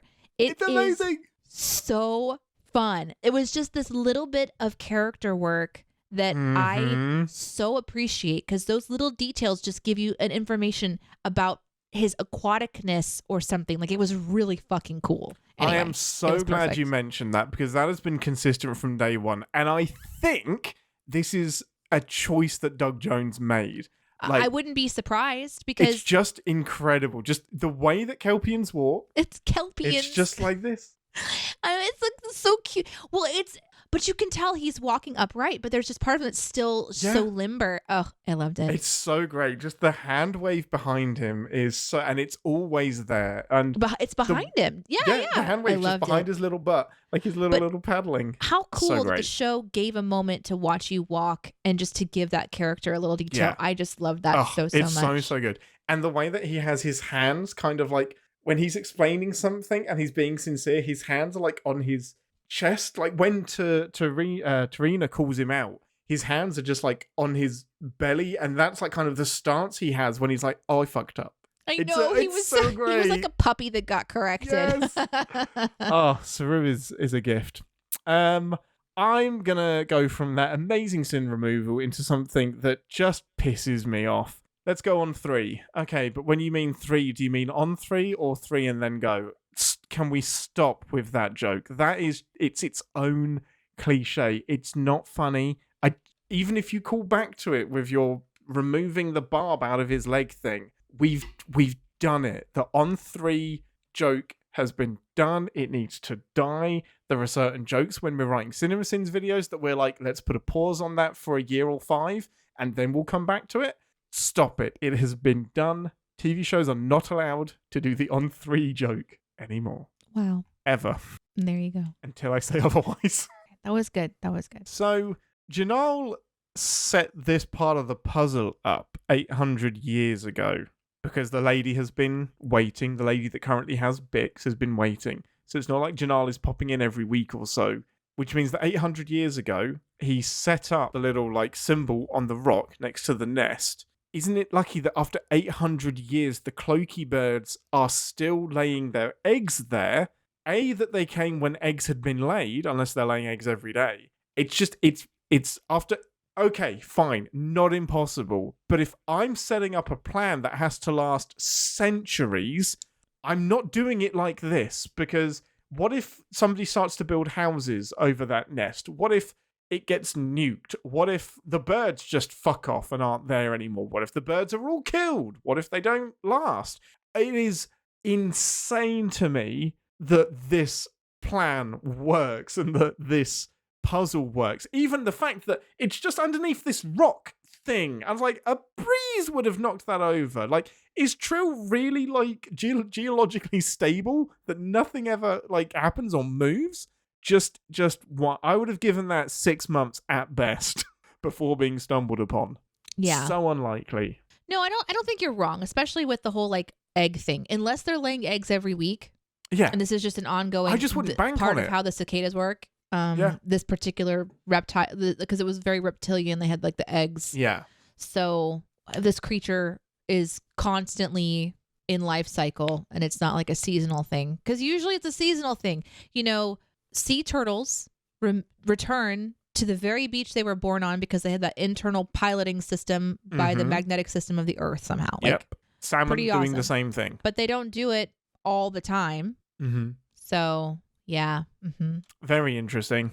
And sure, maybe the Trills have like a geographical protection thing on that area, but governments change, and as can sacred spaces, etc. But yeah, really, really bugged me.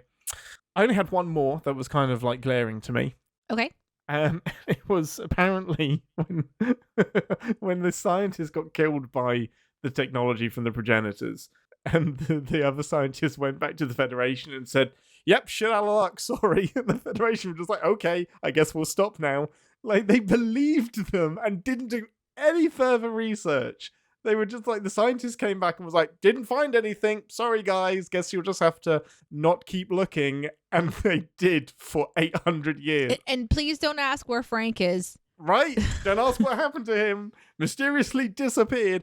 And at no point over the next 8 centuries did they think to go back to the progenitor tech and think, you know what? Let's have another look. Let's try and find it again. Just, it's crazy. Especially at the height of the Dominion War.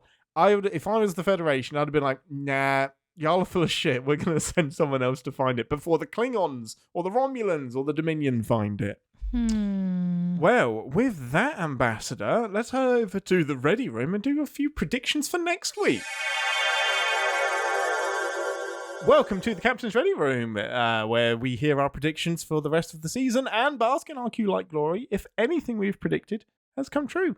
Let's quickly give some props to Wandering Winder, whose predictions we went, Jinaal specific predictions we went over at the beginning of the show. I mean, one of the crew will have a symbiont in them. No, sorry, didn't get that one. But they do. One of the crew will get a new symbiont in them. Didn't happen. I mean, ish. They got the personality of Jinaal, but not the definitely symbiont. Counts. No, that doesn't definitely count. counts. No, Yes, I'm does. in charge of points. No, No, I am also in charge of points not in the edit. You're not. because I have a new point system and it's called the Ambassador's Points. None of this is getting in the show. And I'm in charge of them, and that absolutely counts because no, it was their consciousness that totally counts. Yeah, I'm going to cut this out. They weren't wormed. Half a point. That is a full-on point. Lock and Mole will catch up with the crew of the Discovery. No, they were actually ahead of them. There was no catching up. Sorry. You don't know that. Being such a dick. You don't know that. This show did not say when they arrived, so you don't know that. I am confidently going to say they got there first. Half a point. No points. Some people will have specific knowledge of something to do with the mystery. Very nice. I'm going to even go back and say this because the show says that they arrived on Lyric at some point in the episode. Mm-hmm. So they had arrived at Lyric and then they had quickly moved to, or is Lyric Trill? No. Lyric's a different place. Yeah. Okay. So they were at Lyric and then they weren't at Lyric anymore, which means they had to have arrived after them. Yeah, but that's just based on like extrapolating and guessing and running algorithms. There wasn't like hard proof that they were there. So they just did their calculations wrong. Yeah, says me. Someone has to be in charge. But what is impressive is the symbiont will have knowledge of the puzzle and will have worked with the Romulan that they were chasing. That's great. They actually did work with the Romulan. Great prediction. And the next planet in the scavenger hunt will be Ferenginar. Sorry. That's not it, though. Maybe next week. Our predictions for this week, I got it wrong. It's not Dax, sad face. You did get to see the Trill in the pool, so I think we gave you half a point for that. Next week, the episode is called Face the Strange. What are your predictions for next week based on that title? Turn and face the strange changes. Oh my God. They're going to bring David Bowie back to life next week. Possibilities are endless. Bring anyone back. Do it. Maybe they'll get the remains of the Romulan and bring him back. Face the Strange. So one of the themes that this, there's several, but one of the themes that was kind of like touched on at this point by Jabba the Worm. Jinaal? Yep. Yep. But also the other word. Bix? That's it. So Jinaal Bix was like... Jar Jar Binks. Yeah, Jar Jar Binks, thank you. Oh no. So when Jar Jar Binks was saying oh no. Oh no. Total derail. Why did we do this at the end? I'm glad we did this at the end of the episode. Okay. Yes, Jar Jar Binks. So glad he's finally in the Star Trek canon. He says basically that he wanted to see how they would react in the face of like a creature that they don't understand. So that might directly play into next week's episode. And since I now know they're going to like a reptilian place that maybe does things very differently, maybe that's the next test, is to sort of look at a strange alien being or like their rituals or like what they do, and instead of judging them for it, try to accept them for it. Yep. That's my prediction for next week. I think that's a great prediction. My overall prediction is that we're actually going to see the Zenkethi for once, which would be so much fun. And I think they're going to end up teaming up with With a the Gorn. Zenkethi ship, not the Gorn. I don't think they're anywhere near the Zenkethi. Outrageous, just an outrageous suggestion, Deneé. Yeah, and I think they're going to end up teaming up. So I think we're going to get a good look at the Zenkethi. I think we're going to learn more about their culture, their society, and they're going to work together. The Zenkethi might be the ones that want to use it for evil and want to plot to destroy humans or something. I think we're going to find out why they're so isolated and why they want nothing to do with humans. And Burnham's going to have to negotiate some kind of truce between them. And Raynor's going to be like, well, let's just blow them up. What if the weapon is powered by destroying one thing to create another? Wouldn't that be interesting? Like, I was just thinking about playing with the theme that if you wanted to use this progenitor weapon to create new life, you would actually have to take it from someplace else and like reallocate it. Oh, that would be so cool. And that would be part of the choice. I just had this idea of like, you see this planet and they're quote unquote bad guys. It's like, you know what? We could just suck this planet dry and then use it for this over here. So I wonder if that'll come into play too. Matthew Mercer's going to be really pissed if that's the case, because that means Discovery is stealing his themes from like Campaign 3. That's amazing. Love that. Send your predictions, if you have any, to captainspod@cinemasins.com. That's the best way to do it, or join in on the fun on the CinemaSins Discord in the Captain's Pod channel, discord.gg/CinemaSins. But until next week, thank you for joining us. I'm Captain Ian, and I'm taking my permission to speak freely. And I just sounded like a woo-woo asshole. I knew you'd pick something from Tig. That's amazing. Mm-hmm. It was either that or come on, Space Dad. And live long and podspa. Thanks for listening. Want to connect with the show? Our hailing frequencies are always open through captainspod@cinemasins.com. Like, comment, and subscribe on your podcast player of choice, and be sure to visit cinemasins.com. Is it Jinaal? Is it Jinaal? Is it Janope? It's Discovery, Season 5, Episode 3, and we say no. Hello, Captain. The fuck are you? Fine, I'll watch Grey's Anatomy. Oh, now you show up. Oh, now. As soon as I start watching my show, you show up. As soon as I'm like, you know what? I'll watch my stupid Grey's Anatomy show. And you're like, you know what? Fuck that. I'm not going to let you watch that shit. I'm going to show up and save you from the drama. The drama. Is Grey's Anatomy still going, or did they? Yeah. Has it started? Is Grey still in it? Yeah. Really? She's got a career for life. She's done so well. This is, I think, her final season, though. Is the show going to continue? I mean, I think they're going to try. They've introduced like That's the next round of wild. characters. I think last season they introduced all these new characters and like new storylines to follow. I mean, they tried that with Scrubs. They got rid of the original cast, gradually introduced these new people, and it died on its ass. Yeah. I think everyone at this point is watching to figure out what they're going to do with her, because they can't kill her. They're going to kill her? Yeah, that was my first question. I was like, just kill her. Just do it. I mean, they Just kill her. can. They absolutely could kill her, but they shouldn't.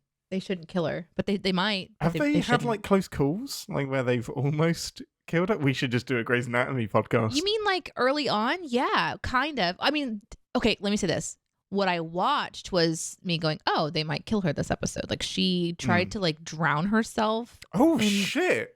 She was really depressed, and she just kind of like went into the water in like a really sad state, and then she was rescued. Oh, that's dark. Yeah. Oh, I might be misremembering that, but that's what that's from memory. Might have been Breaking Bad. That might be the wrong show. And I'm sure she's come close other times, because I remember in some episodes it'll be like, you can't go now, you've been through so much, and then they'll do like a flashback to her almost dying multiple times. Oh, wait, as in like a clip show kind of thing? Like where they... Not like a clip show, but more like because they have so much, story to pull up, they can replay. If a character is thinking about a memory, it's not just them they can actually show that footage. Interesting. Like anytime that they think of her mom, they just re-show footage from the earlier seasons where the mom character was there. That sounds like a Cop out. That sounds like you're padding the runtime, Grey's Anatomy. That's, I mean, for years and years and years now. Oh, yeah. gosh, It's yeah. all kinds of like, will they, won't they? It's the same thing over and over, but I just put it on the background at work and it's fine. That makes sense. In this episode, one of the characters that was introduced years and years ago, who is now one of the main senior doctors, Mm-hmm. might be pregnant. And it's just the same thing, you know? Oh, okay. Mm-hmm. Yeah, same drama. Then there's the alcoholic that is struggling to not pick up the bottle after like a long time of being sober. It was crazy. I was like, oh my God, don't let him drink. He just ordered a drink. What the fuck? That's writing. That's it. I am oddly invested in Grey's Anatomy, but you know this. Of course. I mean, I'm oddly invested in Star Trek. Like, I should not be. I had a Star Trek moment. Can I share it with you before we get into the show? I feel like if you're playing this audio in an outtake, the audience, if they had just heard us talking about Grey's Anatomy, would be like, please talk about Please, Star God, Trek. Yes. Make it Star Trek. I had a Star Trek engineering moment specifically. I had ordered some takeout, and I like to, like, when I order takeout, I like to save an episode or a movie for the takeout. So I'm like enjoying this thing on screen and enjoying my food, and it's like my two favorite things are merged together. So I get my takeout, it's all ready to go. I know what I'm going to watch. I turn on the TV. My Xbox controller, which I use to access Disney Plus, Paramount, whatever, is dead. Now you just think, plug the controller in. That's fine. No, because it's like 10 years old and the connector is all wobbly. So I try and put the connector in and it won't charge. It won't work at all. So I'm like, okay, maybe it's the connector. I get another USB cable from my phone. Doesn't work. So I know that the Xbox controller is the thing that's fucked. But will it take batteries? Yes, it will. I take the back off and take out the rechargeable pack. And I'm like, okay, I just need 2 AA batteries. That's all I need. Nothing in my house runs on AA batteries. So I... Wait a second. Don't you have a phaser behind you? Damn it, Deneé, you just jumped to the end of my story. Hold on a second. No, now that I fucked your story, let me ask you this. How long did it take you to get to the phaser? Like, I went there right away. 20 minutes. My food is cold. No. The next part, I look around downstairs because my phaser is in my room. I can't believe you get... Did I tell you this already? No. This is amazing. I just know you, That's and just I some know that bullshit. there's times when we will be chatting, we'll be doing the show, whatever, and you'll reach for the phaser and pew, pew, pew it. Uh-huh. Didn't do it because it was locked in my office. Well, not locked, but it was in my office. It wasn't in my frame of mind. So I look for batteries elsewhere and I give up and I can't find them. So I go upstairs where I have my old Xbox and some old controllers. Quick question. Since you had to go upstairs, I happen to know your office is upstairs. Does that mean you had to pass your office to get to your Yeah, but the door was shut. The door was shut. I did walk past it, just ignored it. So I get this controller. It's not compatible with the new Xbox. It doesn't work. So I'm like, maybe I can pull the batteries out of there. I open it up, doesn't have any batteries. Takes AA's, wouldn't have worked anyway. It is at this point that I think, what should I do? And so I go upstairs and I find my phaser and, well, yeah, now you know the rest of it. And I take it apart. So I dismantle this phaser. I use its parts to Frankenstein my Xbox controller and it works. And I just thought, this is exactly what Geordie would do. He would take the phaser apart and use the power source. It is a very engineering story. Yeah, it's great. It's great. You want to hear my amazing story from this week? Only if I can guess the ending. Oh, this just makes me want to talk about jellyfish. Jellyfish are amazing. We should put that in the outtakes. Jellyfish are very special. Can I tell you about them now? Yes, you may. He says, looking at the time.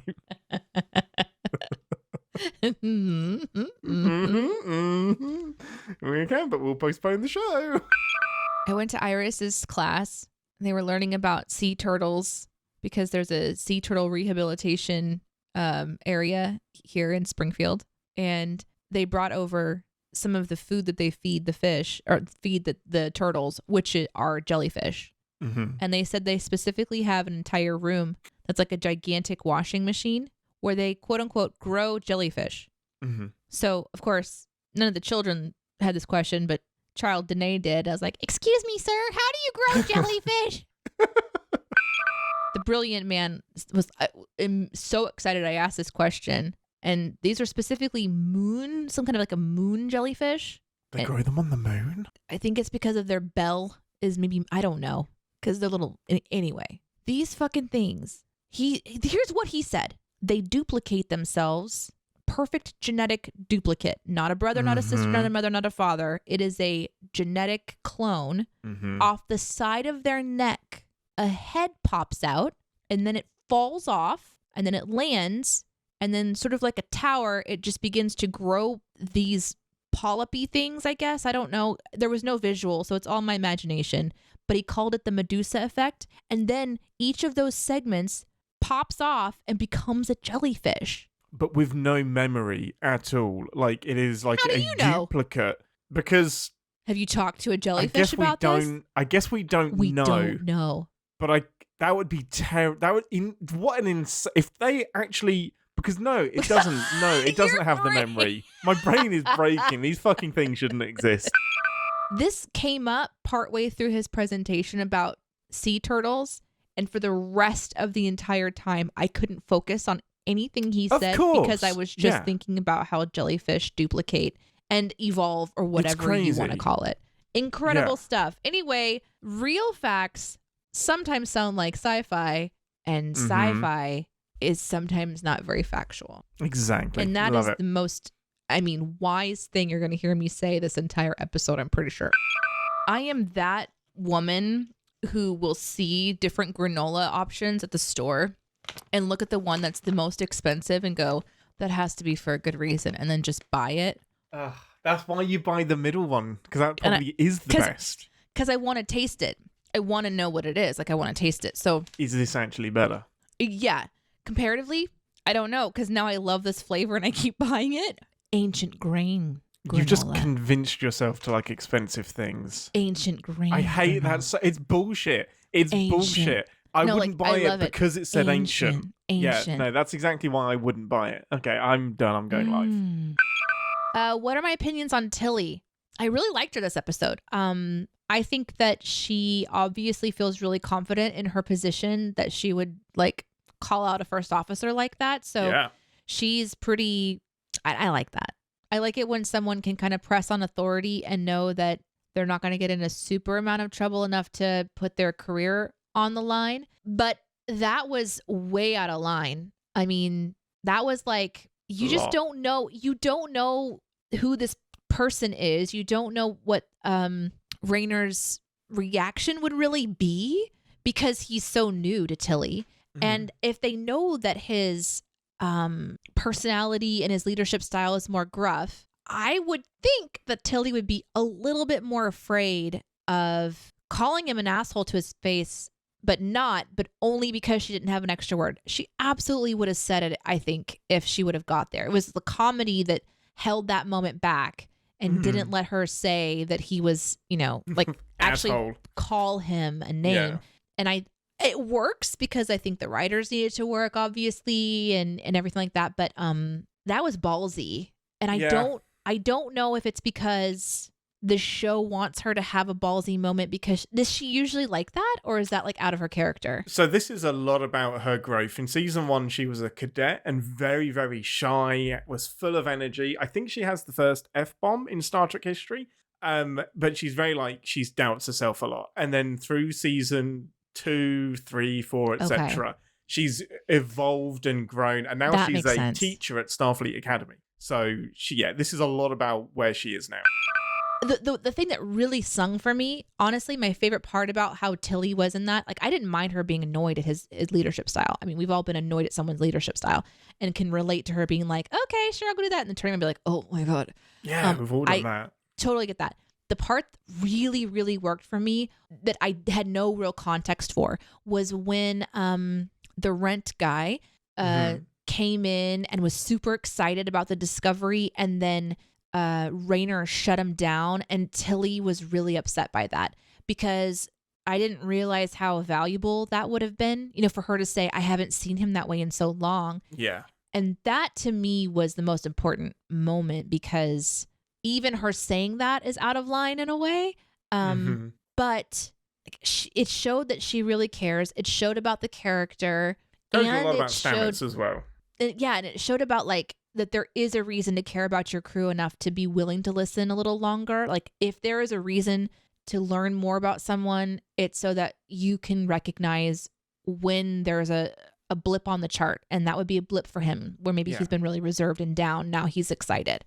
And he doesn't really need a reason to not share. Like, he doesn't share as it is. So you want to cultivate it when he is exciting, because that's when he does his best work. What do you think of the computer for Discovery? Oh, it's more of a character, isn't it? We haven't really It's touched more like on that. Zora. Yeah, Zora.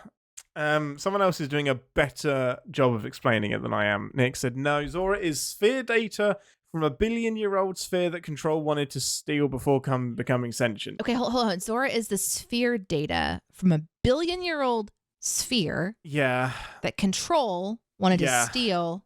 I don't understand these words. Yeah, Control is a computer thing that wanted to steal the sphere data to become all-powerful and all-knowing. That was season 2.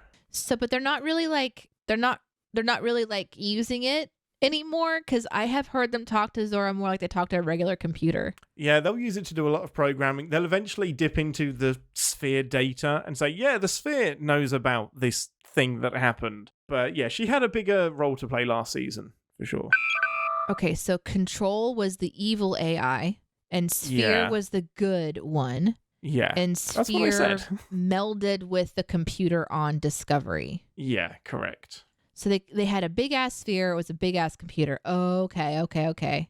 And that Control, which was the bad one, was created by Section 31, which is a movie. Correct. And it went rogue. Section 31 is the secret police. Okay. Control was Section 31 nonsense, ended up sending Discovery into the future. Okay. So it's all Zara's fault that we're stuck in the future. Basically, yeah, because the sphere data was too dangerous to keep in the 2200s because Control might get hold of it again. So they sent it the fuck away. So we have the Borg looming in the background always, and also now Control looming in the background always. Well, everybody's fan theory was that Control would become the Borg, and that Control would eventually merge with a biological species and become the Borg as we know it. But that was... And when I said, like, last week, the problem with Discovery is that it holds on to its secrets, so you end up making something more fun in your head. When it eventually revealed that Control was just fucking nothing, everyone was disappointed. Like, we wanted Control to be the Borg. Zora only became Zora when Discovery was refit with future tech. Okay, so the technology was in the computer, but then they got fit with future tech from the future, and then Zora's like, I can talk now! Yeah, it sounds right.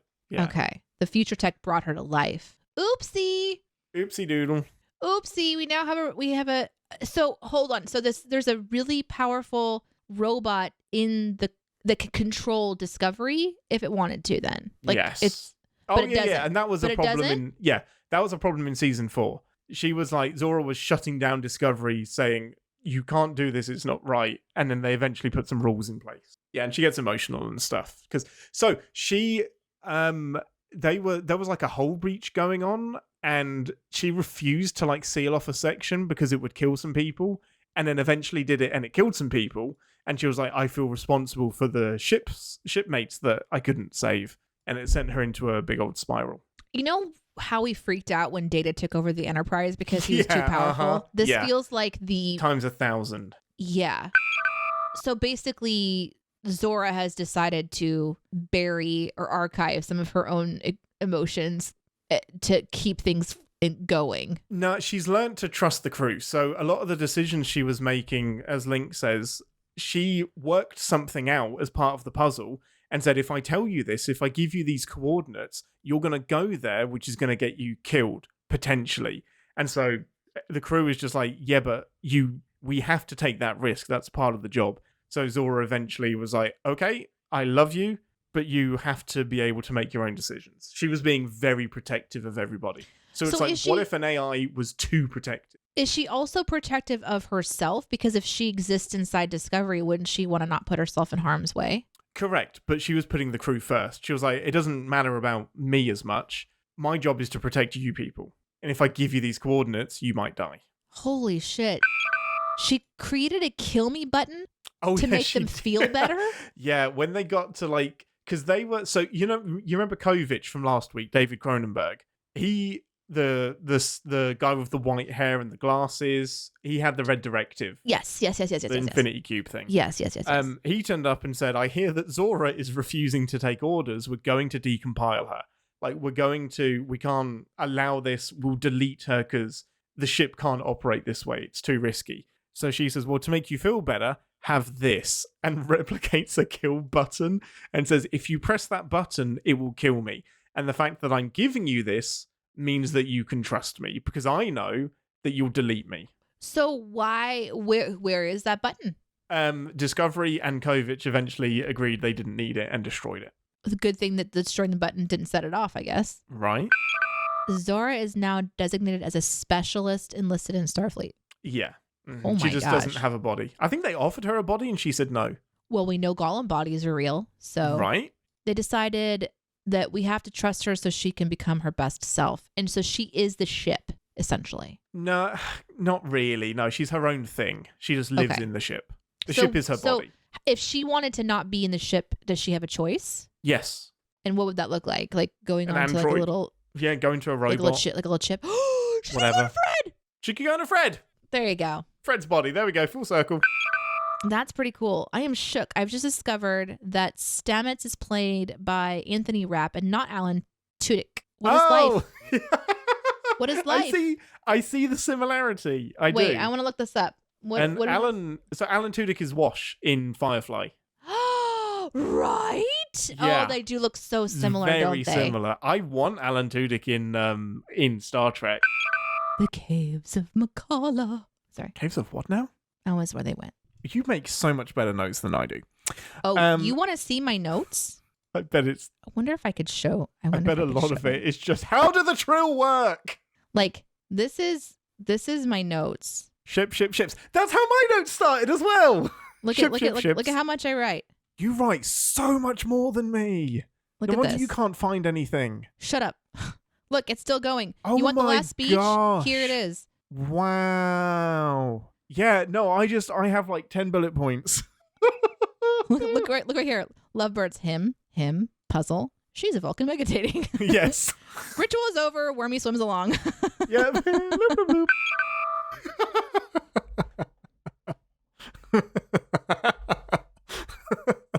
What's so funny? Just watching you trying to maneuver around the ears. You were laughing at way. me? Not this way. Yeah, I was laughing at you trying to put your headset on. What a Because you got butt. the devil ears on. They're not Amazing. devil ears. They're kitty meows. Oh, kidding meow ears. Why are they red? Because They I have fire lava powers, remember? Yeah, yeah, like that. Fuck off, Ian. What? Wow, that echo. Why have I got an echo in this room? That was What happened in... that was amazing.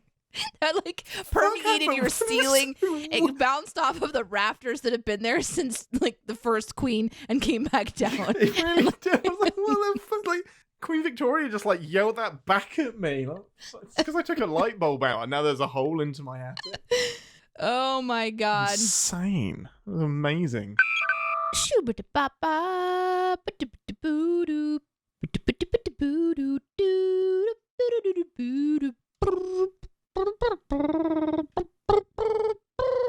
I really should be a cartoon character on an animated series.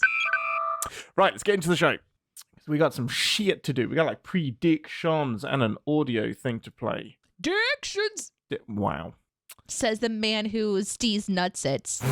Steve's nuts. They don't have him at the Costco anymore. Oh no! Disaster. I know. Oh, I'm so that sad. sucks. I really, really enjoyed having the Stees in my house.